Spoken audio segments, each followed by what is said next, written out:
Welcome, everyone. We're here today with Brandon Horn. He's a licensed acupuncturist. He has a PhD in classical Chinese medicine, and he's also a doctorate in law. He's the director and founder of the Lotus Center for Integrated Medicine in Los Angeles, California. And I've known Brandon for quite some time now, a couple of years. We've been speaking and talking about Chinese theory.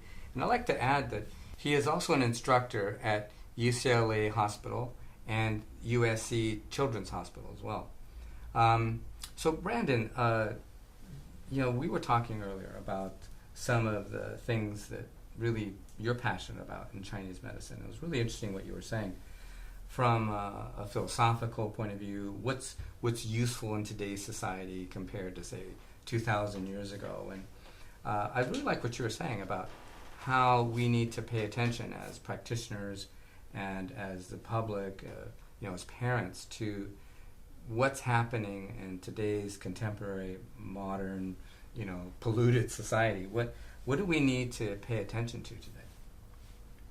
Well, in the context of what we were discussing before, in terms of the how a classical Chinese medicine doctor would view all of the things going on today, if we look back at the classics, then what we find is that all of the new innovations that happened in the classics that we learn as sort of the classics or traditional Chinese medicine, those were all sort of mavericks who took new data and new information and came up with new theories. So we have many different new theories, and they had to adapt their theories according to what the changes were in the environment.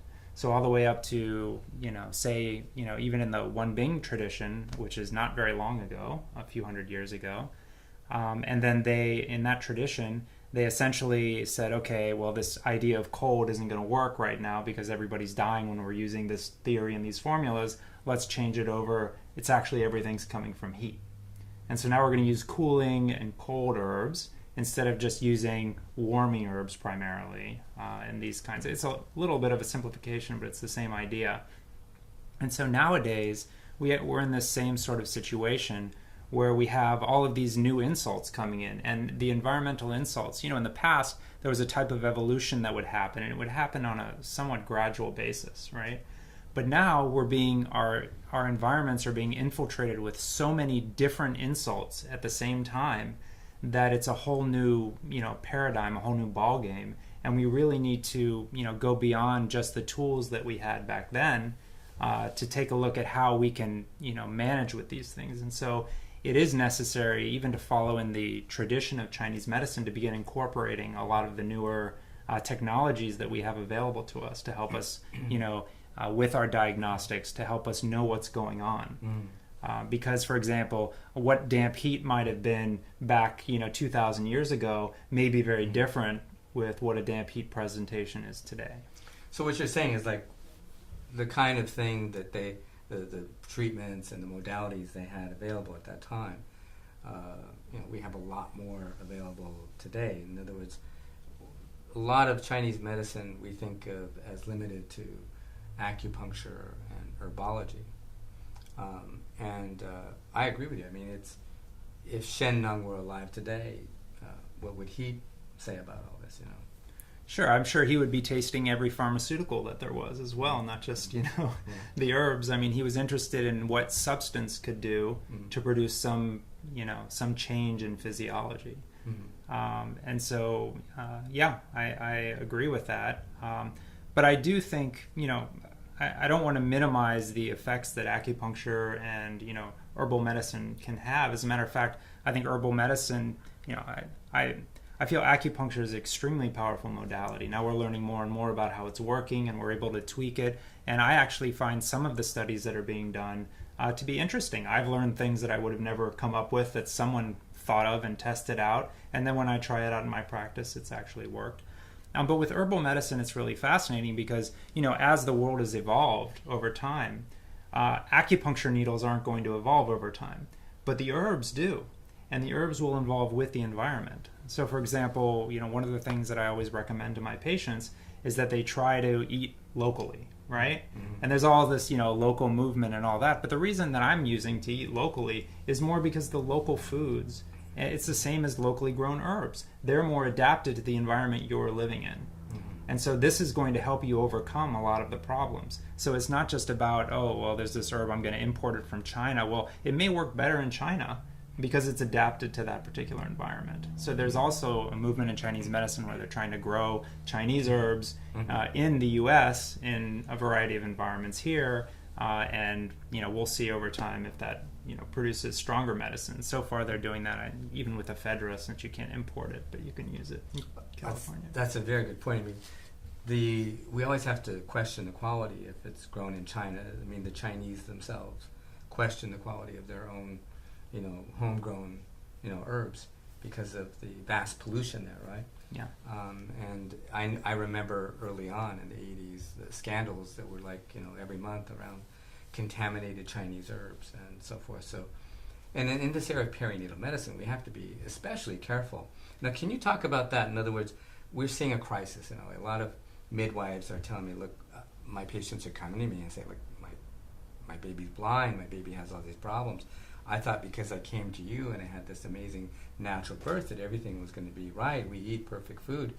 And you focus on the preconception period a lot as well, which is very intelligent. Can you talk about how you work in your own practice, and can you advise other practitioners and coaches about why this preconception period is so critical in today's world? Well, I think in a discussion we had previously where we had talked about, what can be done once you're already pregnant, that there isn't, so much a lot that can be done. And I think in the scheme of things, even though I sort of disagreed with that in our discussion a little bit, I think in the scheme of things, it's actually right. I think in the scheme of things, the lion's share of what needs to be done should happen before you get pregnant. And why is that? What do you think? For what reason? Because once you're pregnant, it's very limited in what you can do. So let's say, let's just take a, just generalized idea of toxicity, right? Okay, so you have some everyone has toxins in their body, right? But what degree of toxicity, is a question. Okay, so you may have enough built up in your body that it's leaching out a little bit at a time, right? So if you do a type of detoxification then before you get pregnant, then you're able to safely take out a lot of the load to reduce the amount that's going to leach out during the pregnancy. If you're pregnant, you can't detoxify. I mean, you can try, but that's going to potentially cause a lot of problems to the fetus. Right. Once you're pregnant, then you're sort of just kind of, managing around and trying to, some patients I have to see very frequently because they're so toxic, and you keep feeling things coming out, and then you keep having to tweak getting this out, getting that out, helping the lungs get this out, helping the kidneys get that out, and you're just constantly trying to tweak things in hopes that you can keep it away from the fetus. So it's really, even though there is a lot we can do once someone's pregnant, it's the lion's share really should be done prior. I mean, that's and some of the doctors they're making distinctions around these elimination, detoxification, methylation pathways, such as like Dietrich Klinghardt, Ben Lynch, Gary Gordon, and many others they're making these distinctions around NRF2, COMT, MTHFR, and what we're discovering is that if those are suppressed or deleted, then it can be somewhat futile or only semi-effective if you give these detoxification, say, chelating agents or things, or it can mobilize these toxins from other areas of the body, right? Now, it's interesting, like back to the midwives, they're saying, look, I've realized that I have to go back to preconception. And so, and you came to this conclusion yourself. I mean, how did you come to the conclusion that this was so important? You have a Juris Doctor degree in law, and you have a degree in Chinese medicine and classical Chinese medicine as well. I mean, it's not what they teach us in acupuncture school. It's not what they teach us in law school or medical school. How did you come up with this? Well, I mean, I think preconception is not. I think the reason, in sort of, in a way, in defense of the Chinese medicine perspective, it really is part of the Chinese medicine perspective. But what happens practically is with most diseases, you don't have people coming in before it's a disease, You have them coming in after they're sick. Right. So with the practical aspects, people are coming into you with fertility trying to get pregnant. And it's just been recently that it's become so popular. Right. You know. And so now I think you're seeing, you know, a lot of people coming in where they're not yet pregnant. Right. And so then you have then you learn, you're like, you take all these pulses and you're like, well, you look healthy on the outside, but on the inside, you know, wow, you know, this is going on, that's going on, the other's going on. And then you see over time, as you observe the certain pulses that don't improve or the certain showings that don't improve, and then what happens during the pregnancy, you start to correlate, I need to do something about this prior. And so this is, I mean, there are certain pulses that will indicate a miscarriage coming. And it took me a little while to figure that out. But if you pay attention enough when you're doing these things, you eventually see the patterns. And since I found certain patterns, I'm not taking full credit. My wife also was, she found the exact same things separately. We ended up talking about it randomly one day. But anyway, when we treat really aggressively, then we don't see any more miscarriages, even though before it, almost every time when we saw certain pulses come up, it would be a miscarriage that would happen after that. So these are the types of patterns that we look at, and that's how we come up to, you know, look, people really should be coming in earlier. But how do you get people to, you know, that's a question of outreach. What hopefully your, you know, your book and all these other things that you're trying to do is really going to be helpful, I think, for the world, because, you know, toxicity, things like, you know, autism and all these things, they're epidemic. I mean, the only way that we're going to be able to really be able to interfere with this is if we do it ahead of time. Right. You know, you're that's discussing that's a very intelligent distinction you're making there. Well, now, also, if we look at what we were talking about earlier, is the thing that's exciting to me about this is that when I realized that you could do so much to prevent illness before it even becomes an illness, which, you know, I forget who was it. It said that a great scientist treats, you know, illnesses and successfully, but the genius prevents them before they occur. And somebody like Einstein or Heidegger, I don't remember, but if you look at Chinese medicine, it does have, you're right, in the diagnostic area, they focus a lot on assisting you in determining these subtle distinctions to determine that they need to do this work before they conceive, right? Yeah. And, I mean, just the fact that if you have like you have the distinction like, well, you know, you're not getting pregnant, well, ask your body, you know, what's your body saying to you? And Chinese, you know, doctors are well trained to determine that kind of distinction, like, you know, why you're not getting pregnant, why you're not fertile. Can you talk a little bit about some of those primary causes, like damp heat in the uterus, or, you know, congested liver? I mean, toxicity, things like this, both from the Chinese medicine point of view and also the Western point of view. Okay, well, from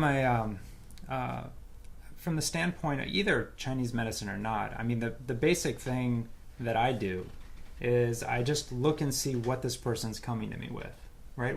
Because every person is unique, even though there are general, you know, categories of things that we're looking at. So, but I think that's the most important thing, because doing generic treatments, in my opinion, you know, that may help, you know, the mean of people, but there are a lot of, you know, outliers. And frankly, most of my patients are outliers. That's how they get to me.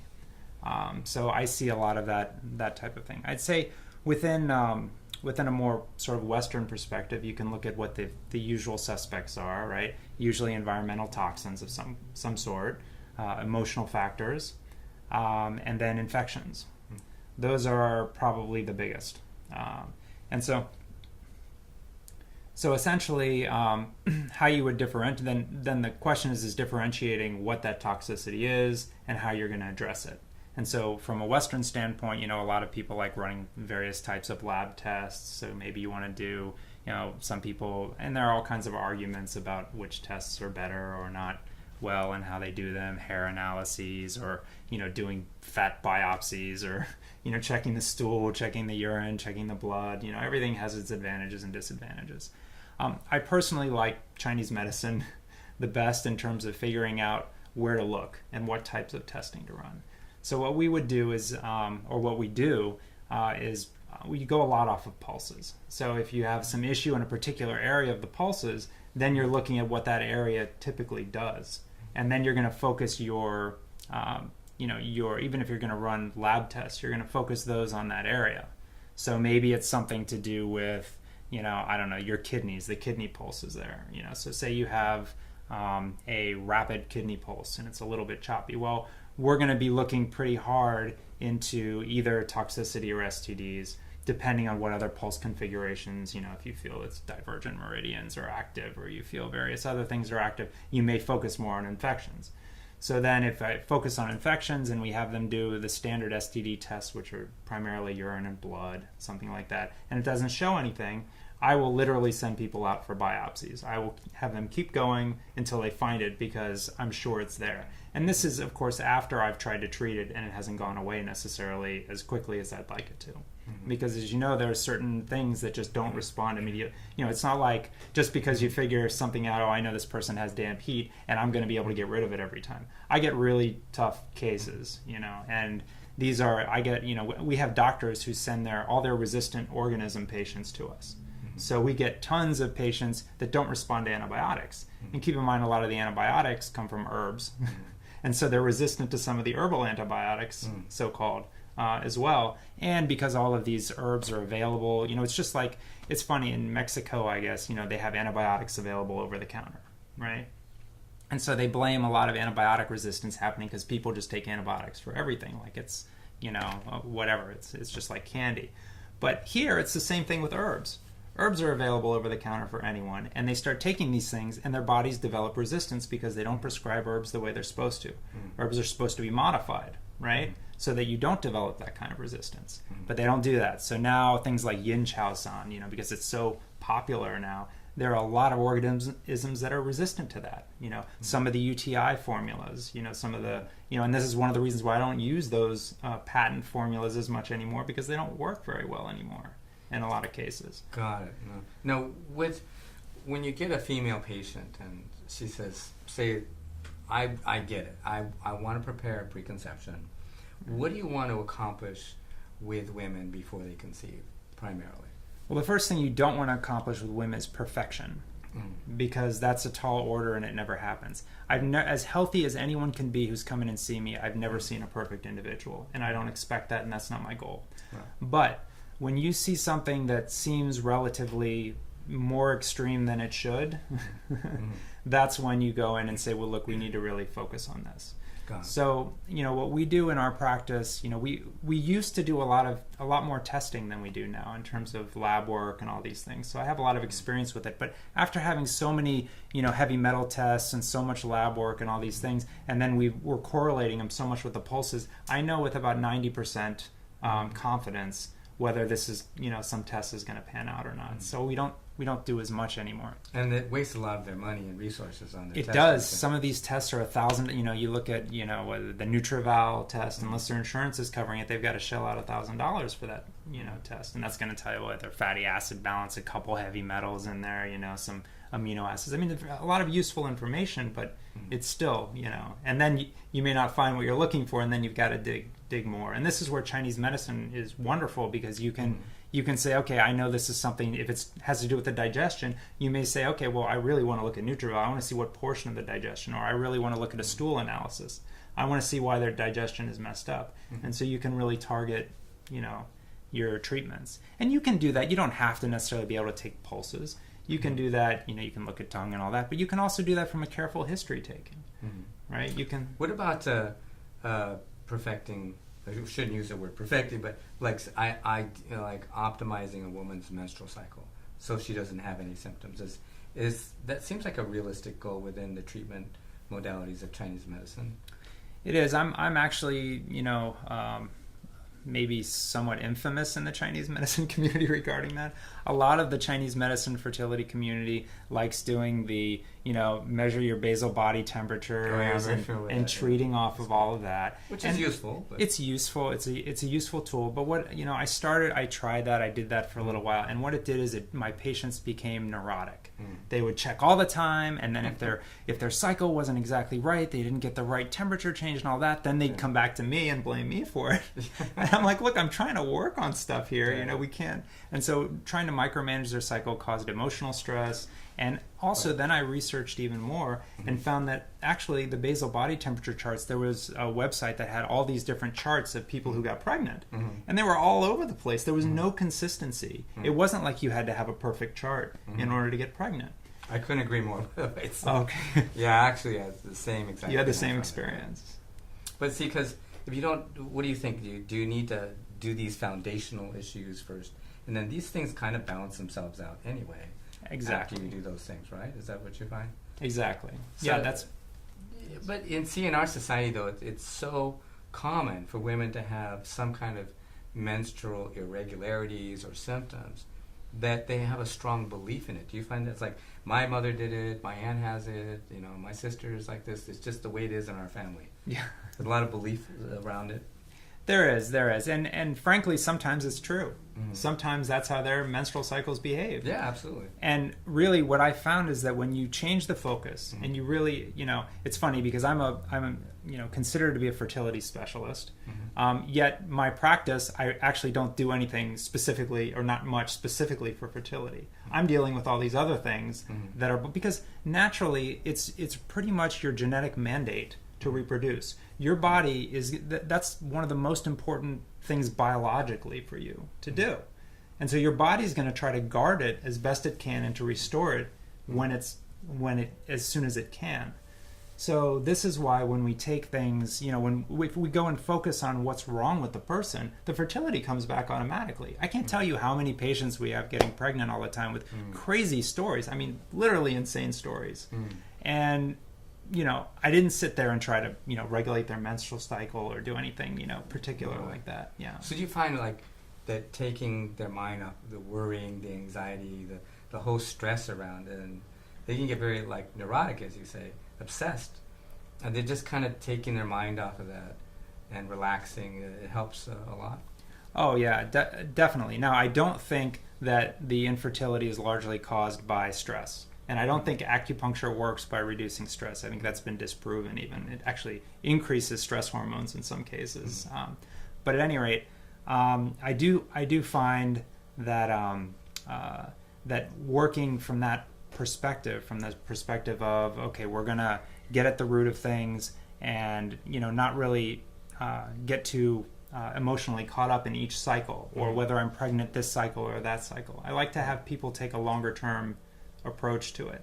So actually when they did studies and they took a look at women who timed their intercourse to their LH surge versus women who didn't even look at it and they just had to have intercourse at least twice a week whenever they wanted, the group that had intercourse twice a week, they had higher pregnancy rates than the group that timed their intercourse.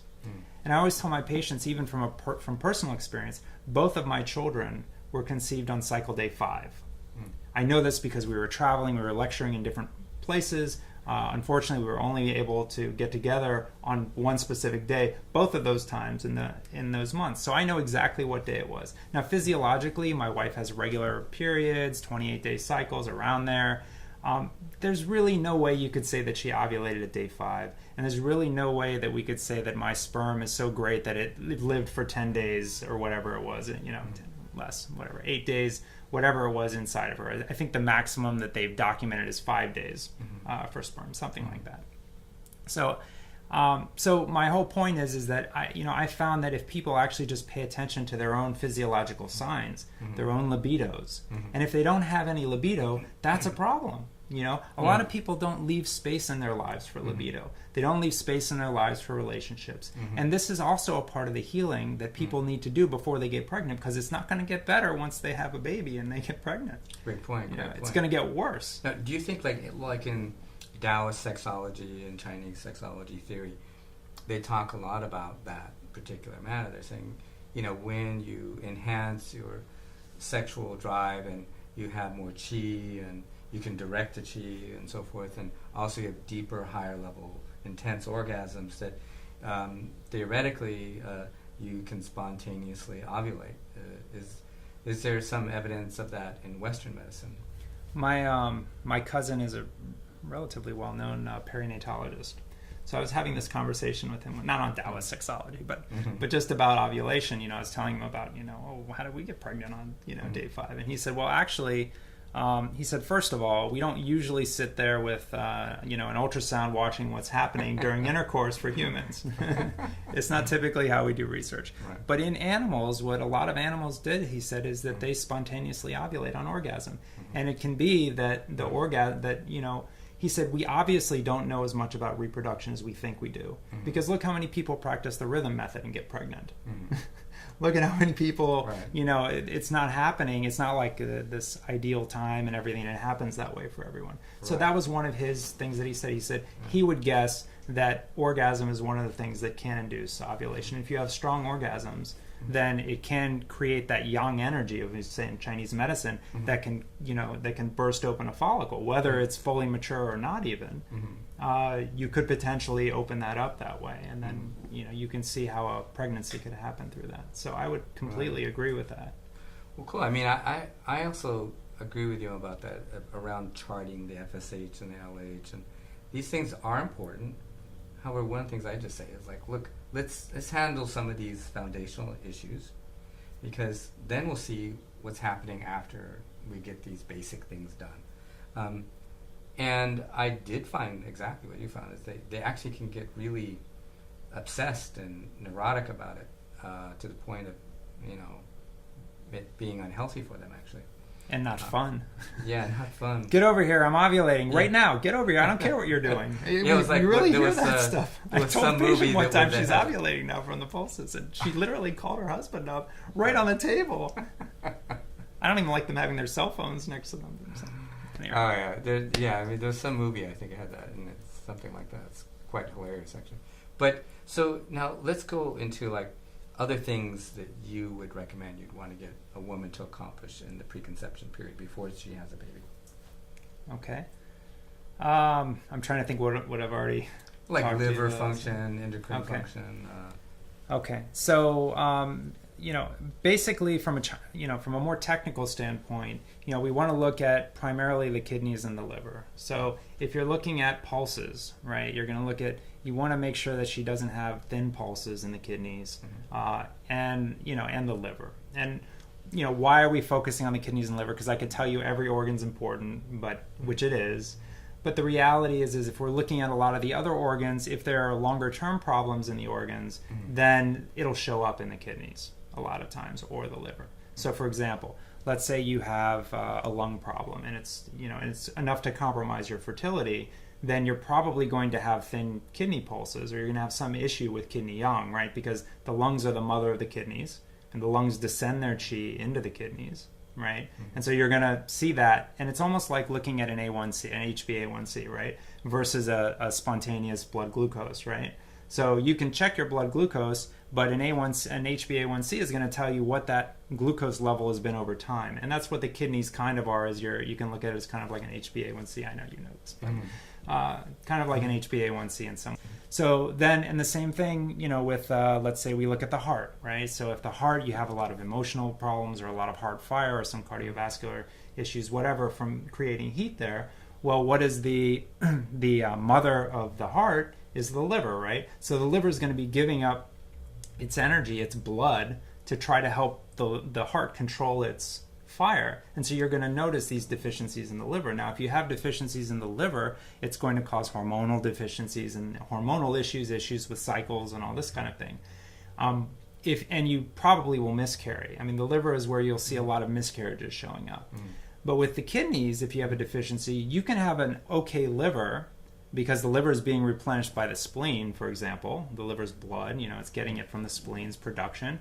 But if the kidneys are bad, then you may be looking into some abnormalities in terms of, because that's, for example, your yin being damaged or things like that. You can actually maintain a pregnancy that will have some abnormalities. And so that's where, you want to focus on the liver and kidneys, make sure those are okay at least. And the other ones you can kind of play with, a little more or less, from how that goes. So, and I guess I didn't mention with the liver that, again, you can have if your liver's thin, then it's going to suggest also that there may be some issue with the spleen, because maybe the spleen's not producing enough blood or so forth. But if the liver's okay, then most likely, even if the spleen shows up in one time when you check it, it may not be a big deal over time because the liver's getting enough to maintain its own blood and to bank that. Unless you also have really thin kidneys, that it might be taking it from the kidneys. But that's the idea of it all from a technical standpoint. Got it. Very good. Well, thank you very much. Sure. Yeah. We're here with Brandon Horn again, talking about perinatal medicine and some of these newer distinctions around perinatal medicine. Now, Brandon, today we know a little bit more about autism and some of the correlations and causes and theories. We know that it has a lot to do with brain encephalopathy and inflammatory bowel problems, and a lot of when we connect the dots, we know more today how to prevent that, to be proactive during the preconception period. Can you talk a little bit about the importance of the males in this, the dads? I mean, a lot of men don't think that they have much of a role. I mean, we don't give birth, we don't breastfeed, so we understand that. However, it's really hard to convince men these days that they need to participate in the preconception period as well. Yeah, I mean, this is one of the. I think I was interviewed maybe a couple months ago, and they asked me what the number one cause of male factor infertility was, and I said stubbornness. And I really think that's true in some ways. Getting locked in a certain way of thinking, but maybe that translates also in some ways in autism. But I think that's a problem. I mean, statistically speaking, about 50% of infertility has male factor involvement. Yet only maybe 20% of my patients end up coming in to see me are male. The fact of the matter is that the resultant child is a combination of both the mother and the father. I mean, this is very basic stuff, but yet somehow there's a mental block for fathers that they're really half of the genetic picture. And granted that the female is going to be more important in terms of during the gestation of holding on to that child, but the fundamentals of the information that becomes that child is half from the man. And that information, as we know, can be changed genetically in terms of its epigenetics as well. And these epigenetic markers now, we know, go vertically. So they can be transmitted even though it's not something necessarily that was originally, built in or not built into your genes, how that expresses in your child is going to depend on how you are. As, if we're talking about males, of course it applies both to males and females. Mm-hmm. So from that standpoint, it is just as important that the men take care of themselves from all of the same standpoints that the women are. And one of the nice things, though, in my practice, now I had one recent case, a woman who just gave birth at 50, natural pregnancy. It took us, I think, 4 years for her to get pregnant. But her husband was the main problem, really. She was ready. After 2 years, everything was perfect. And I just told her, she was coming in every week. And I said, okay, this is no longer just about you. You should be getting pregnant. I don't know why you're not right now. And I said, it really must be your husband. And it turned out that he had a lot of problems. What she ended up doing, I don't know how ethical this is, but we got together some things that she could spike his morning shake with, and she ended up cooking for him and things like that. And then she did end up getting pregnant. But that's the idea, is that in a lot of cases, even if the other side is a little stubborn, you can just say, okay, well, you need to be talking to the woman, you need to be doing the cooking or something to make sure that everything that goes into him is going to help supporting fertility. Mm-hmm. And nag him so he doesn't drink too much. Alcohol has been associated, and I do when I have patients come in. Actually, a lot of times in the initials, husband and wife will be coming in, and then I ask them, point blank, okay, well, what's your motivation level? Mm-hmm. How motivated are you to actually get pregnant for both of you? Mm-hmm. And if they're like, we kind of want to, or they're like, yeah, we really want to. I say, okay, if you really want to, then you need to know this. Mm-hmm. Alcohol, even if you are drinking it, speaking to the man, it's going to increase miscarriage rates. Mm-hmm. This is not just about your wife. Mm-hmm. Coffee, caffeine, alcohol, all that, of course, for the woman. Maybe not coffee for the man. Some studies showing it increases sperm motility, but then by the same token, it doesn't increase the efficacy of the sperm. The pregnancy rates don't go up, even if the motility gets better, which would not go along. So there may be other things coffee does that are negative for fertility, but that I don't have any definitive data on yet. Mm-hmm. But really going through with the men, it's really the same types of things that you look at. Most important, the environment, the lifestyle. I've had men, working in all these toxic kinds of environments, even if it's an office setting, they're working in these office buildings that have no windows, and they have printers next to them. They're accountants, they're lawyers, they're whatever, and they don't know how carcinogenic the printer, the fumes coming out of their printers are. A little tiny printer, who knew? Or they have their laptops on their laps all the time, so they're getting radio frequencies, and they're getting regular electromagnetic fields also, just going right into their testicles, and it's heating it up. It's physically heating them up. There are a lot of things that people do that they just don't think about. And well, it's interesting because a lot of women come to me now and they say, I can't find a man who wants to have a healthy baby like I do. And I even have men coming to me now and saying the same thing about the women. It's interesting. You should have a dating service. Yeah, you can put them together. It's kind of like a lot of people are saying that. Yeah, exactly. And it's kind of funny because it actually is true. I'm glad that people are being more introspective, saying, reflecting upon themselves and saying, am I healthy enough to conceive a baby? And they're thinking about their mate as well, because that's always a good, distinction to have and intention to have. Except they complain, like, I don't know where to find someone that I'm going to be happy with. I don't want to go to a bar and meet a man. I don't want to, go just meet somebody in the mall or even at a restaurant. I mean, I wouldn't even eat at the restaurants in my neighborhood because they all have GMO foods and MSG and who knows what they're putting in the food, right? So, what do you tell your patients when they say, I don't have a man? I get a lot of patients, I'm sure you do. They're single and they want to already work on their fertility. They're getting ready to have a baby. They're at that age. They say, but I don't have anyone yet. What do I do? Where do I find a man, that's interested? Do you know any guys in your practice? They'll ask me. Are they asking you this question? No. I have this all the time. Say, do you know a guy I can meet? Because I don't know any guys who are interested in, really taking good care of themselves in order to have a really amazing baby.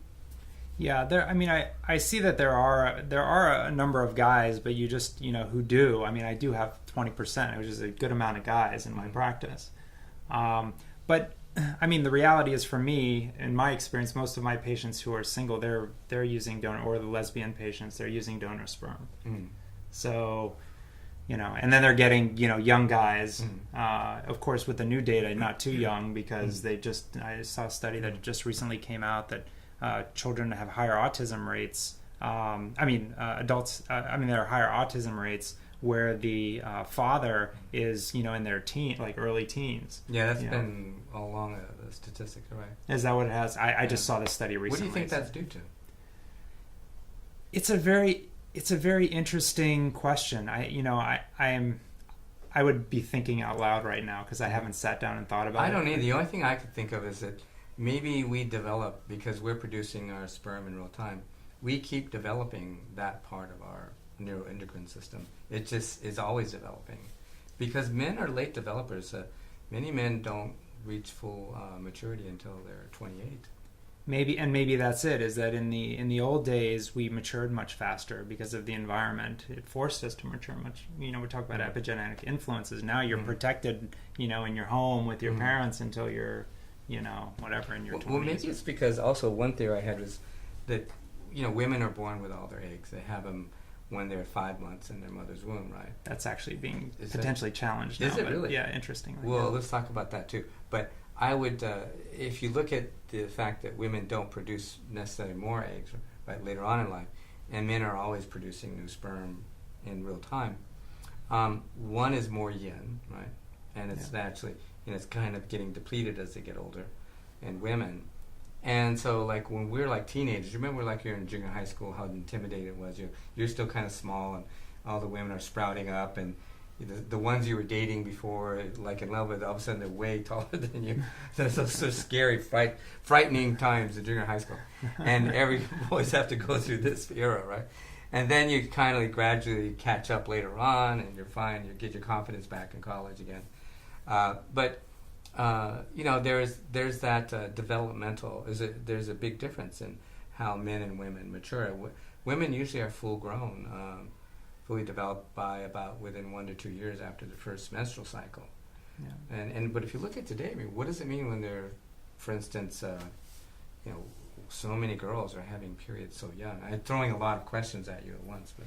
Yeah, I mean, just going along, your line of thinking that maybe it has something to do with the immaturity at the time, because, I mean, you see it in children. I mean, I see it in my children. I have a boy and a girl, and my girl was, I mean, she was talking, fully everything, really, intellectually very quick, right away. And, my boy is, it's taking a little longer. I mean, he's there, but, he can't.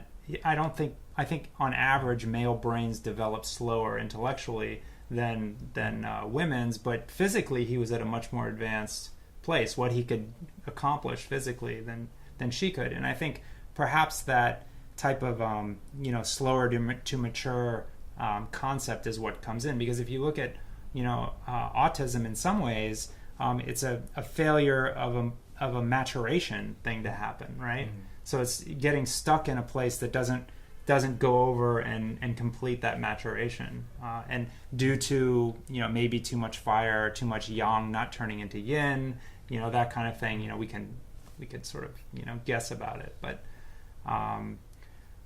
that's that would be my off the cuff thought on it. Very good, very good. Well, what do you say to patients that say, "Look, I don't want to change my lifestyle. I just want to take the supplements or the herbs and, get acupuncture and just try to get pregnant. I just want to get pregnant." But it's like, I don't even want to do the herbs. I want to chart my hormones and see if I can just, get pregnant somehow by doing it at the right time. What do you say to them? I tell them, how long do you think that you're going to be able to maintain this lifestyle when you're pregnant? You think you're going to keep drinking when you're pregnant? Good luck. Mm-hmm. You think you're going to be able to go out and do all this stuff and work just as hard, and you're not going to have any, any repercussions from it? And they all tell me, "Oh no, when I get pregnant or when I have my kid, it's going to be different." I said, "Well, what are you going to do as a parent when you have your kid? You're just going to leave him there? You're going to leave him with somebody else and go off? Why are you having kids?" I literally ask some of my patients, "Why are they having kids?" I literally tell some of my patients, "I don't think you should have kids." Mm-hmm. Because to me, the whole thing about this, it's not just, I don't do this just so that I can help people, accomplish their goals of getting pregnant. I look at this as a societal thing. Mm-hmm. I mean, this is something, it's so important to me that people take being parents seriously, that they actually want to be parents. And I can't tell you what the right way to parent or not is. I have no idea. Ask me after my kids are fully grown and everything, see how I did, right. Then you can ask my advice. Right. Yeah. But really, I think having the attention and having, this idea that you really want to do your best, you really want, this is something that you really want to do. I think it's very important. And so I have this conversation with them, and in almost every case, they'll change because they realize, okay, let's say they get pregnant next week. Right, yeah. They got to change anyways, but then they have this problem that, they may have been drinking. Or, they may have, been, way overstressed. Now they're going to produce, because the fetal programming that goes on during the beginning of pregnancy or, whenever, during even in the preconception time, that can affect how your child's going to behave.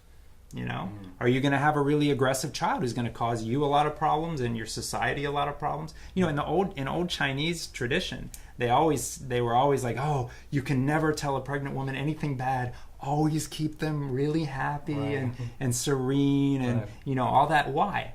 Because they all had to live with the kid. Right. Yeah. It's not like they could just say, "Oh, it's your kid, good luck." Right. So they all pitched in to make it so that, because they noticed that if the woman had a lot of aggression or a lot of anger or anything like that, the child was going to be a problematic child. Right. Exactly. One of the things I tell them, I say, I've had a lot of parents come back and tell me, "I wish I had followed your advice and prepared preconception and done it the right way." But I've never had anybody tell me they regretted doing everything the right way. Yeah. And so they start thinking about that a little bit more deeply, because, like you say, this is probably the most important choice or action you're about to take in your whole life. You're going to have this relationship your whole life. And the parents, I say, I speak at autism conferences, and I get to meet the parents and the children.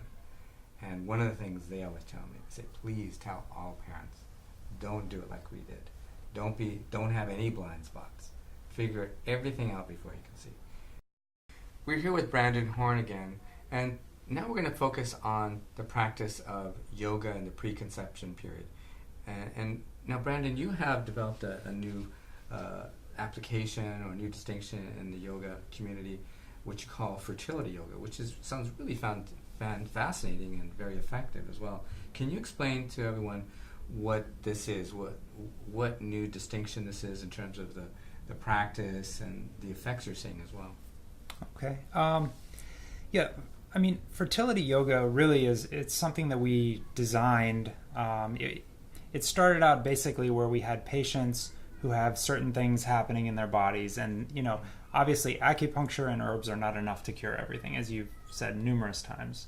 And there are certain things that, certain exercises, you talk about Qigong therapy, you talk about utilizing acupuncture points in a certain way while you're doing other things, while you're doing certain breathing exercises.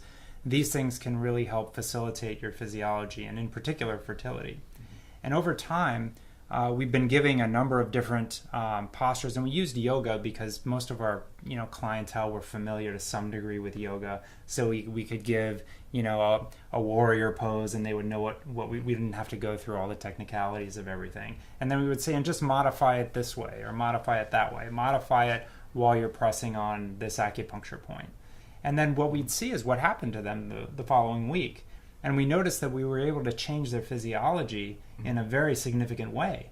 And so we started giving a lot of patients these things, and then we came up with the idea of, well, why don't we just put this into an actual form and then just have sets? And then we thought, well, how are we going to do that? Because everybody's different, and there's different. So what we ended up doing is seeing patterns of what the majority of people would have issues with. And, we started breaking things up because these people would have issues in their follicular phase, and these are the main issues then. These are the main issues in the ovulatory phase. These are the main ones in the luteal phase, and then in the menstrual phase. And so then we said, well, why don't we break it up into 4 sets? And then we'll have one that's specific for each set. Because if you look at the different phases, it's really a lot of very different dynamics going on, right? If you look at, for example, and you can really look at the menstrual cycle as kind of a microcosm of the seasons, right? And I know this is a little, if anybody who's listening has studied Chinese medicine in terms of the theory of the menstrual cycle and all that, this is going to be a little different because a lot of people follow a particular clinician's idea that the first half of the cycle is yin and then the second half is yang, and that's actually, in my opinion, that's not necessarily valid, because a natural... I mean, it's more of a concept than it is a reality in today's world? My interpretation of what this clinician was doing was talking about a disease state and not a physiological state. The physiological state goes along with the cycle. The beginning, the first half of the cycle is yang, the second half is yin. The first half, and we see this, right, at the spring of the cycle will be, in your follicular phase, right? The follicles are growing, the endometrial lining is growing, the uterine lining is thickening, all of these kinds of things are happening. It's really a massive growth phase there, right?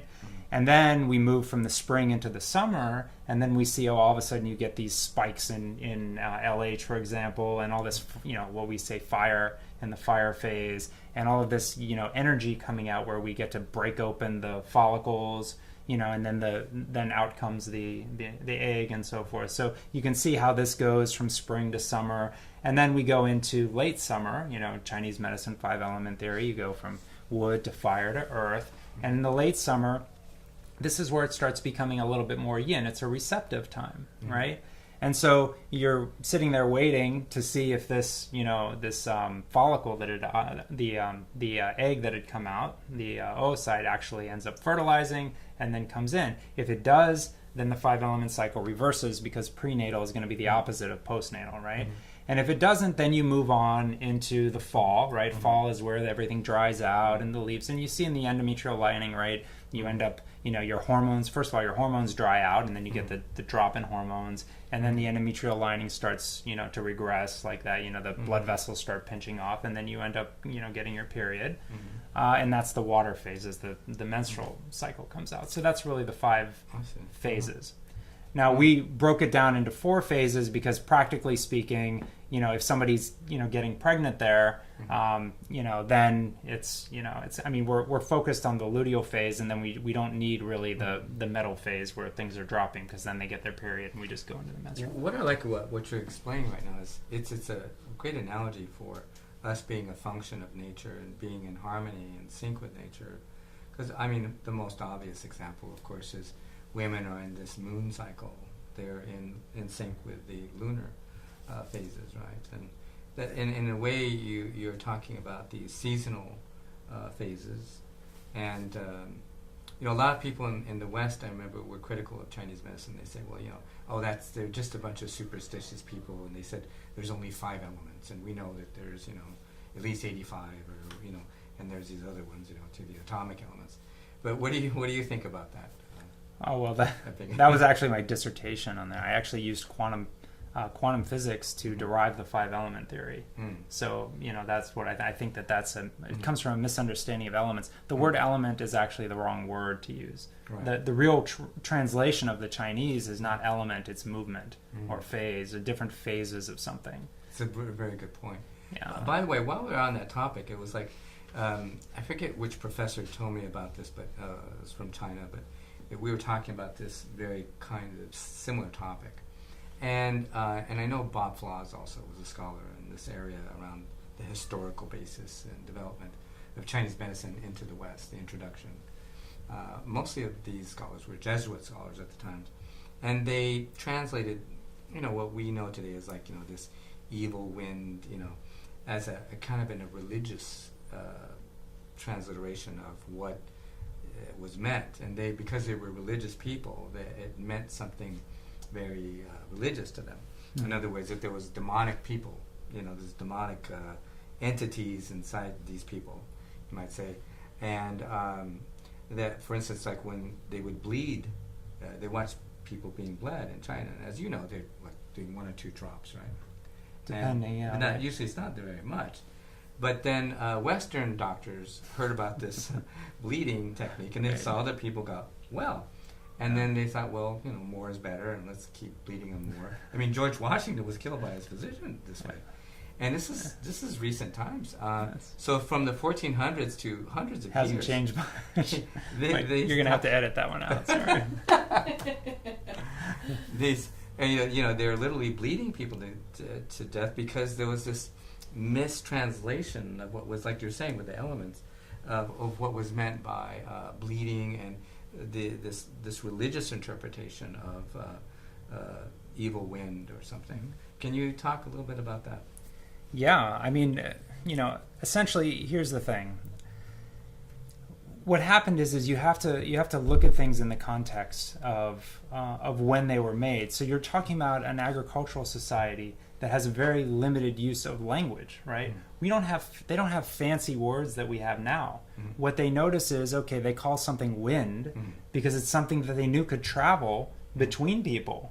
It came through the air and it could affect you negatively. So their idea of wind, well, we're going to say microorganism. We're going to say microorganism that's airborne.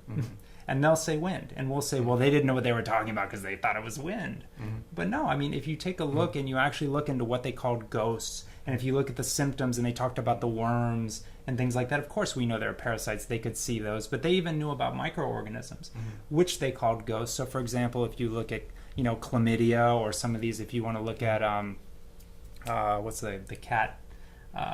toxoplasmosis. Toxoplasmosis, thank you. These things actually change your mind, change how you think. Oh yeah, they call it the apocalypse, zombie apocalypse microbe, actually. Exactly. In biology, they call it that. Exactly. So these are. So if you're going to look at Chinese medicine and say, oh well, they called it ghost. Of course they called it ghost because that's all they had to describe it. They didn't have microscopes back then, but they knew these were entities. What is a ghost? It's to a Chinese person, an evil, let's say evil ghost or whatever. It's an entity. It's some sort of entity that you can't see, that can affect your mind, that can affect your health. So what do we look at some of these ghosts, right? They're really a description, an ancient description of microorganisms. And in fact, the treatments that they use are antimicrobial. A lot of them, right? What are you clearing out? Phlegm. What do we know of phlegm? Biofilms, right? We're clearing out biofilms. We're clearing out all this dampness, right? All these fungal things. Candida affects how people's brains operate. And they're kind of hidden, like they're hidden, they're in damp places. You look at all the feng shui recommendations that they have, a lot of them are to keep you away from dampness, to keep you away from being exposed to a variety of climactic factors or other types of indoor factors that can cause, problems. So a lot of this is really practical, and the reason why we look back at it and think of it as superstition is because of it's contextually. We don't know how to step back and go into a time that these people are actually coming from, because these are not any less brilliant than any Einstein we have today. In fact, they were probably more brilliant because they had more time to sit and ponder these things. So that's my take on this idea of evil and good and blah blah blah blah. These are people are going to take what they want to take out of it. If you want to demonize Chinese medicine and say it was all about this and that, you can.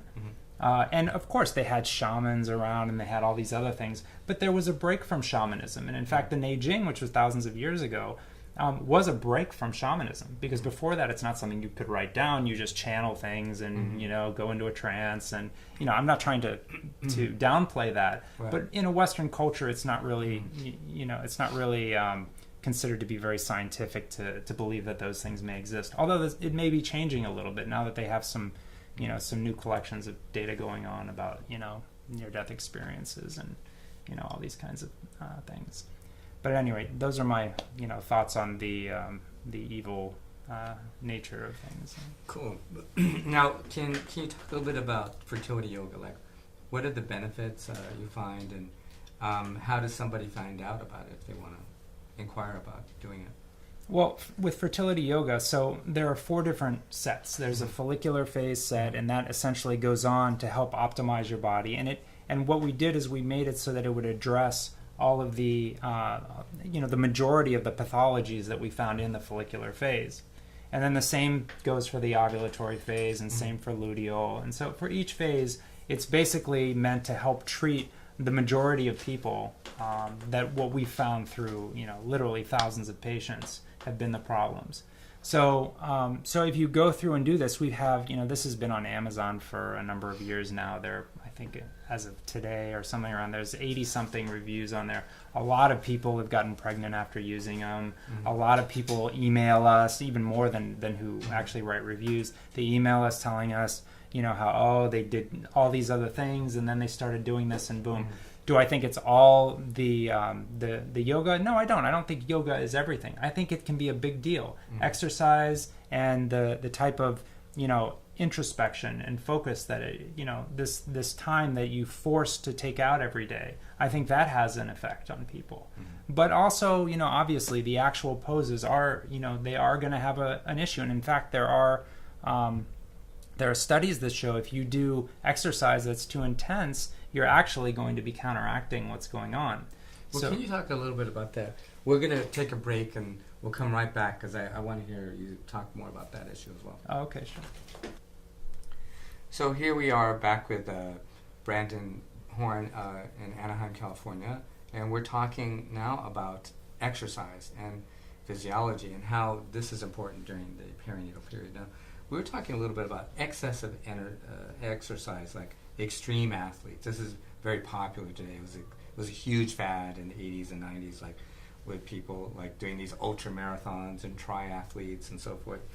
What is your experience clinically, and also what is Chinese medicine theory around excessive exercise? Well, in terms of that, it's Chinese don't like excesses of anything. So exercise is one of those. I highly discourage doing intensive exercise for trying to, in terms of fertility. I actually highly discourage it in any forms. But I do a lot of my patients who come in, they're type A personalities, they're very driven, they all work out, not all of them, but a lot of them work out, many of them too intensively. When I ask them to do the yoga instead, then they're like, but that was only a half hour. Like, well, do it twice then, but it was too easy, or something. I said, just stick with it for a little bit, and you see incredible changes just over not too many cycles, 2 cycles, 3 cycles, complete change in the person if they actually will do it. Right. Now, what I found is that many of these people, the reason they actually do this is not because they want to be, climb Mount Everest. It's because it helps with their brains. It helps them to relieve stress. And so this is where, combining lifestyle, really a lot of what I do is, you really need to sit down with patients, go through their lives, figure out where the problems are in their lives, and help them to troubleshoot that and see what they're willing to do. I have some that aren't willing to change those things. I have one who's a psychologist that was a very interesting story. She had amenorrhea, came in to see me, and we had, I kept telling her not to exercise so much. She said she needed to do it to manage her stress levels, saying just basically one of these types of things. And she has PCOS and, had, hyperandrogenism, all these kind of things. And she was really buff and, and I kept telling her, and finally I got her down a little by little. I chipped away at it. And then after like 9 months, she still hadn't had her period. And I remember she was complaining to me that she'd been working with me for, 6 months, something like that, and she still hadn't gotten her period. And so I just said, okay, if you want, because she was really, kind of upset about it or whatever, I said, if you want, go talk to the reproductive doctors and see what they say. So she went over to the reproductive doctor, and they did, they went in and they did an HSG, which is basically they shoot a dye up into the tubes, and then they take an X-ray and see if the tubes are unblocked, because you need to know that. Those are some of the basics. I recommend all my patients get at least that done as a baseline. Get an HSG done and make sure you're ovulating. You have to have those, and then you ignore, then you forget about it all once you've done that. So she did that, and then they went in and given her history, they said, well, I think you have endometriosis. Let's go out and check that out. And they did a laparoscopy, and then they went in and pulled out endometrial tissue because she had a bunch of endometriosis in there. And then afterwards they did her blood work, and they called her back and they said that she probably has cancer, and then sent her to an oncologist because her HCG levels were elevated. Well, as it turned out, she didn't have cancer. She was pregnant. She hadn't had a period in over 9 months, and she was pregnant at the very beginning. So she had just gotten pregnant because, obviously they didn't, on ultrasound, they didn't even see anything yet.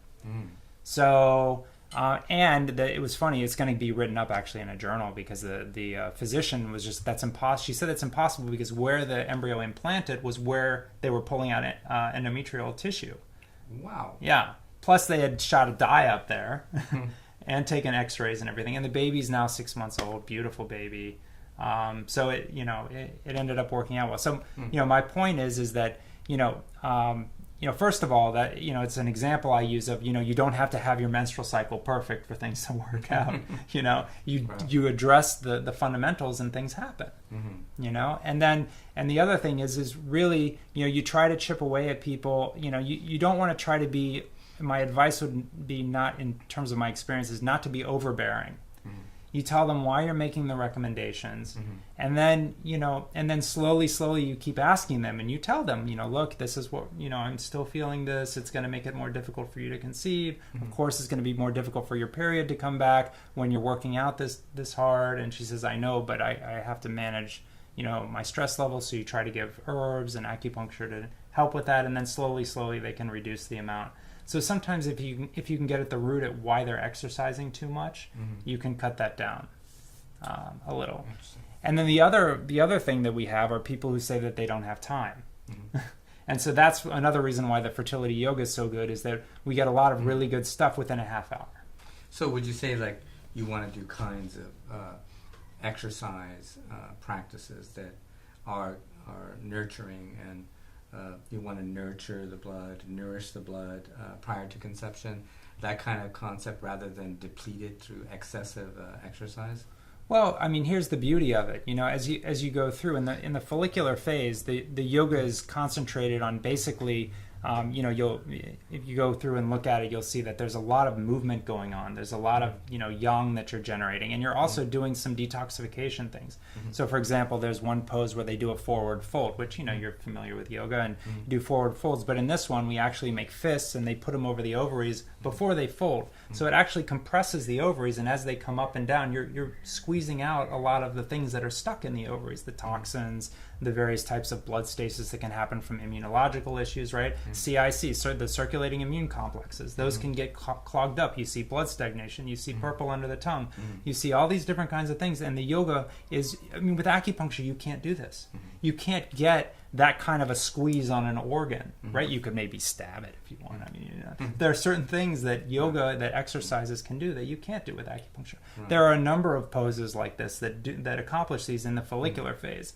Then in the ovulatory phase, we're looking at generating more yang. So you'll see a lot of breath of fire. You'll see a lot of these things that really pump and move things really a little bit more aggressively. Now, do you have a protocol where you recommend certain kinds of Chinese herbal formulations during these phases as well? You can definitely put that together. When I'm prescribing herbs myself, then I do it according to what I'm seeing on the pulses, because if I were working with somebody remote, then I would do that. I would have some intellectual idea of, okay, this is the phase they're in right now. It's going to go along with that. Or, for example, this is something I do. There are certain herbs. So, for example, if I have a patient who has infections or toxins and I can locate where they are, what I do is I have them take the herbs 30 minutes before doing the sets, because the sets are going to push the blood right into the area, right? So then you have the bloodstream focusing in there, and you have the chemicals from the herbs in the bloodstream, and so it helps to do that. And that's something you can also do with acupuncture as well. You can increase blood flow site specifically, but you can't do it. I'm not doing acupuncture on my patients every day, but they can do that yoga every day. Now, we know in Western medicine today that there's a very close link between, like, for instance, gum infections, dental problems, root canals, and miscarriages. Yeah. So, but a lot of people don't know about this, especially most patients don't know about it. A lot of them will go get IVF and spend a lot of money, tens of thousands of dollars on that, when all they needed was to spend a few $100s. Is there anything like this in Chinese medicine? I know that dentists know this information, but OBGYN doctors don't know this information. They're not taught this information. So there's this huge communication gap between these professional, specialties. Is there anything in Chinese medicine which speaks to cleaning up the infection in the sinuses or gums, and this whole adenoid, sinusoid, tonsillar, eustachian tube kind of infections? Yeah, well, absolutely. If you look, in terms of Chinese theory, this is from a number of standpoints. If you go to the teeth, right, and you look at what the teeth are considered, they're considered part of the immune system, like where your body will store sort of excesses of toxins and things like that. So those get stored in the teeth because it's the most exterior bone, right? That's the one. So that's what they consider the way level of the yuan, or the divergent meridians. So they end up depositing a lot in the teeth. So from the teeth, once it gets full, then it can start coming out and cause problems everywhere else. So even just from even before they had mercury to stick in your teeth and all that, there were, issues from a Chinese medical theory on that. Of course, the sinuses, because of how, the sinuses run in. If you take a look at where the conception vessel runs, right? Where does the conception vessel run to, right? It goes up, right? Yeah, it goes right through the teeth, through the sinuses, everything, right? Upper palate, can go up to, stomach 1, depending on who you're talking to in terms of the trajectory of that. Now, in the Germanic and French schools of Chinese medicine, they've developed these charts where you have a correlation between the teeth and individual organs and glands, and they have a whole theory around how the teeth are correlated to internal infections and problems as well. Is there anything in classical Chinese theory? I know a lot of it hasn't been even translated from the Chinese text still into English, but do you know of anything like that exists? Well, there is. I mean, in terms of the classical theory, like I was mentioning with the divergent channels, that's more related to classical theory. I mean, I'm using classical, by the way, in a loose sense, not referring to just, Han Dynasty, but just older Chinese texts as a general proposition. But yeah, they do, and in fact, if you look at how a lot of the acupuncture points were sort of I guess conceptualized, and how they came up with the meridians. So there are different traditions for it. So tradition that I've been studying with feels that what they did is in early medicine, how they used to do is they would observe the sky, and they would see how stars would rotate and the energy centers in the universe would rotate, and they knew that the energy centers were reflected in the body because they knew that this is all a holographic universe. Michael Talbot wasn't the first person to come out with that idea. That's really what the Chinese medicine idea was. That's why we look at the tongue and we can see the whole body on the tongue. That's why we check pulses and we do the upper jiao, middle jiao, lower jiao, and then we can differentiate the different organs. This is all that concept. So in the teeth, there are also these concepts. There's a microsystem in the ear, microsystem in the teeth, all of these things. So yes, and as I mentioned, if you take that and combine it with this is what's indicating what's happening in the Jing. So your Jing is what's holding into latency. Latency nowadays maybe would talk about these toxins that are stored away. We know toxins are stored in the bones, right? A lot of people with menopause problems, for example, it's not that their hormones are all out of whack or whatever. The reason why the hormones are out of whack is because lead's coming out of their bones as their bones are starting to break down from lower estrogen and so forth, or whatever may be happening that's causing that to happen. So at any rate, there's infections that get stored in the bone level, in the Jing level, and this is where the teeth are so important. But the root of the problem isn't necessarily the teeth, and from a classical perspective, but that is one place where if you don't deal with the toxicity, it's going to contribute to fertility problems. I've done a lot of work with mercury amalgams is a big one. Infected root canals is a big one. If there's an infected root canal in there, it can cause so many issues with fertility in terms of what I've seen, and then you get rid of that and you can see miraculous changes after that. And same with removing mercury. We talked about before, what do you do in terms of, preconception versus during the actual pregnancy. Well, you don't want to be removing any mercury amalgams during pregnancy. But by the same token, if you have these things in there, and it's especially bad when they use different metals, so they use silver and then they'll put a gold tooth in here, and then you get this galvanization response where you have two dissimilar metals and you have saliva, and then you get a lot more mercury leaching out, or every time you drink a warm beverage. So, I recommend people get them taken out, but then preconception, you get it taken out, and then you have to wait a little while till I use pulses. Well, let's talk a little bit about that. In other words, like if somebody's detoxing a lot, well, I've seen people kill themselves with too many colonics. I've seen them do like saponins, too much soap-like ingredients to clean out their intestines and kill themselves. I see them do, too much detox where they just, damage their kidneys. Can you talk about that? Why that's important to have that matter of balance? Like you want to kind of balance out with, like, say, repair and regeneration, as well as opening up the methylation pathways so that the toxins can be eliminated gently in the body. Can you talk a little bit about that? Sure. Let's come right back, or we'll come right back after a little break to answer. Yeah, sure. Hey, we're back together here with Brandon Horn here in Anaheim, California. Now, Brandon, so what do you think about that? What do you think about detoxification too much and balancing out with rebuilding and repair as well? Yeah, it's a real problem, and that's again one thing with Chinese medicine. I use pulses for my diagnosis a lot. So, if you feel that there's weak pulses, then you don't want to be increasing the detoxification load. So there is always a time to detox, and sometimes even if you don't do pulses, you can take a look at their energy levels. You can take a look at how bad they're reacting to things, and then you can increase. There are two aspects to detox. And a lot of people don't understand this, and this is what causes, in my opinion, the majority of problems with detoxing. There's detox, but then there's elimination. Those are different concepts. So the first thing you need to do before you detoxify is you first check elimination. You do not detoxify and then go and do elimination. Good point. Yeah. And so that's one thing that I recommend people start doing. So you can start doing whatever you use. If you use homeopathy, you use drainage, do some kidney drainage and whatever. You find out where the person's weak spot is, either through history or through your physical exam. So if they're not going to the bathroom every day, you say don't detox them. Yeah, don't detox until you're going every day, or you have to, if they need to detox quickly, sometimes that happens, then you have to give them, obviously, some stronger herbs that are going to facilitate that. And so, same with the urination, same with sweating. They have to be able to sweat, they have to be able to urinate, all of the different exits that you have, other than, say, vomiting. We usually don't try to bring things out that way. Then that's how I would recommend starting.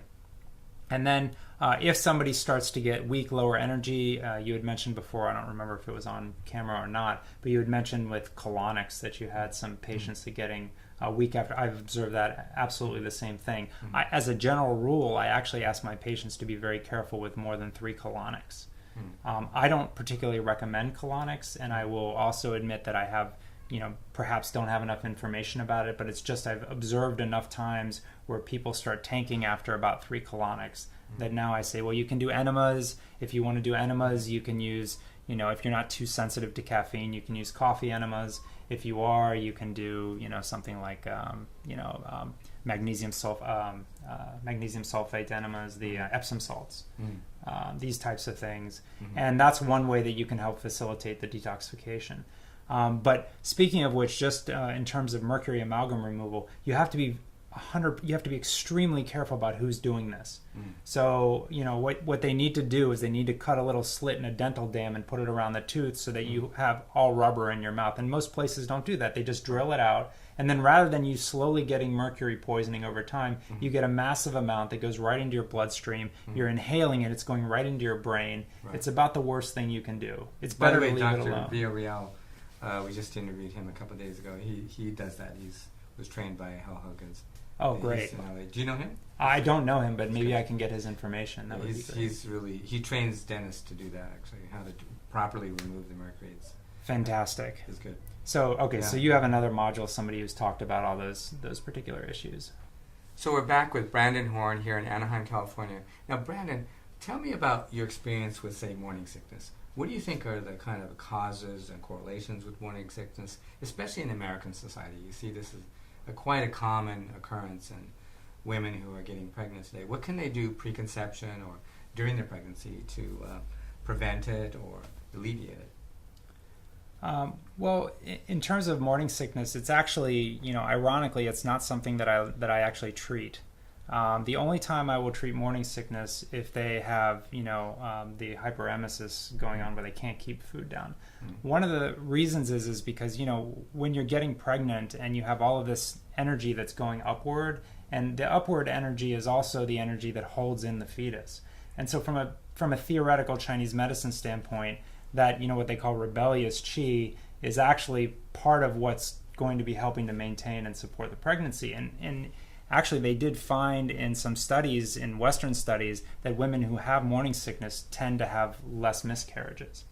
And so again, if somebody, I just focus on making sure that everything is getting into the uterus is basically how I approach pregnancy throughout. And I do, because I know where the fetus is, at which week the fetus is in and what's going on with the fetus at that time, then I'll do treatments that are going to support whatever area is growing, if it's the nervous system, if it's the bones, if it's the lungs, if it's the pancreas, whatever, brain, whatever. Then we have all kinds of different points that can influence the types of things that will be able to support that. And so that's, generally in obstetrics, kind of the approach I take from that standpoint. But if you want to know physiologically what happens, from morning sickness, I could go into that, but that's really my approach, the kind of bottom line to my... Got it, yeah. We'll save some of that for the doctor training material. Now, tell everyone where they can get a hold of your DVD on this fertility yoga that you teach. You can get it on Amazon, actually, but this is for a course, correct? Yes, for the coaching. The coaching courses. So for your coaches, if they want, they can just contact me directly or my office directly, and then they can purchase them if they want at half price. If they wanted to resell them to their clients or something like that, they can do that. Okay, so we'll post it at the end of this as well. And thank you for coming today, and thank you really for having me. Appreciate your expertise in this area. It's very rare, And so we're very happy and grateful to have Brandon Horn here with us today. Thank you. Thank you. Likewise, it's been really amazing, and I really appreciate your asking me to come here and share. So one of the things that I recommend my patients do is have a kind of resource guide that they can, get a kind of perspective overall on what the types of things are that we're looking at, even if they don't, need to follow every single example. But if I tell them, for example, they have some issue with toxicity or some issue with infections, or they need to do this or that with their diet or environment, one of the best resources that I've found is Roy's book, The Brighton Method. It's actually, my wife and I had started writing a book on fertility, and it started becoming so massive and there was so much involved that we just stopped the project. And when this book came out, my wife and I both read it, and we both looked at each other and said, this is the book that we would have written. This is really a fantastic resource, and I really highly recommend it to people.